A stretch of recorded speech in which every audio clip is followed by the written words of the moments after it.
Hello, everyone. This is Tom Fox. I would like to welcome you to the Sunday Book Review.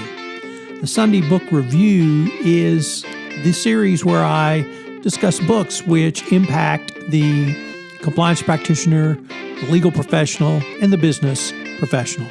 I hope you will enjoy this episode. September 13, 2020. First up, Summer by Allie Smith. Shuttling between the COVID-19 crisis and Second World War, this is the final installment of Smith's seasonal quartet, which follows two pairs of siblings, Sasha and Robert Greenlaw, teenagers in present-day Britain, and Daniel and Hannah Gluck, who were separated by the country's wartime internment program. As the novel unfolds, the teenagers and the now elderly Daniel are drawn together by a theft that took place decades earlier. Both timelines examine catastrophes, unethical immigration policies, climate change, and the linguistic distortions that accompany each of them. Next, one of the most unusual books I've come across recently, Antkind by Charles Kaufman. The protagonist of this debut novel, and I should say Charles Kaufman is the screenwriter of Being John Malkovich and Adaptation. The protagonist is a film critic, B. Rosenberg, who becomes the sole audience for a wildly ambitious film which takes 3 months to watch. When its enigmatic creator, Mr. Cutbirth, dies mid-screening, Rosenberg takes it upon himself to bring the reels to show his editor, but they combust en route, leaving him with a single frame. His quest then becomes to reconstruct the film, and it's continually interpreted by vaudevillian set pieces, hypnotic sessions, and his own digressive rants on the nature of cinema, including some about Kaufman's work. This is an unmistakably Kafkaesque and Kaufman-esque metaphysical fantasy. Next up, God's Shadow by Alan Mikhail. Seeing the Ottoman Empire as pivotal in shaping the Western world, its history casts developments such as the Reconquista, the Inquisition, the Reformation, the exploitation of the New World as responses to rising Islamic power.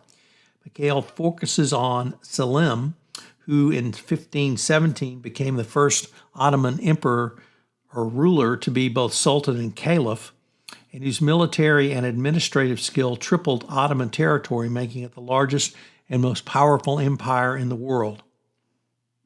Through the Ottomans' generally granted religious freedom, European rulers obsessively feared Muslim expansion, and Mikhail traces the influence of this paranoia on the Islamophobia that continues to inform American politics today. And for our final selection on this Sunday Book Review, Wagnerism, Politics, and Art in the Shadow of Music review, The Outsider.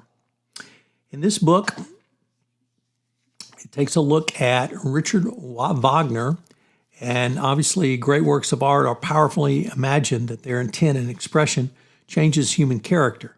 But the operas of Wagner are unique in this regard. No other creative genius in the Western canon, so unerringly holds up a mirror to time and place. The works of Wagner were that of a memorialist, a sort of uplift whose anti-Semitism was ignored or minimized, of course, until the Nazis, who Wagner became a tool for. But during the fin de siècle decade, when Wagnerism peaked, he was a source of surging culture and intellectual wave, at once avant-garde and reactionary, political, aesthetic, nostalgic, and prophetic. Thomas Mann's claim that Wagner was probably the greatest talent in the entire history of art cannot be dismissed as hyperbole. So there was a time when Wagner was very well thought of. This month on the Compliance Life, I'm featuring Louis Saperman. Louis is formerly the CCO at Dun & Bradstreet and got them through their FCPA matter with a full declination. He's now at Panasonic North America. So check out the Compliance Life with Louis Saperman. Also, this month on 31 Days to a More Effective Compliance Program, I take up the role of the Board of Directors in a Best Practices Compliance Program. Check out these and many other podcasts on the Compliance Podcast Network.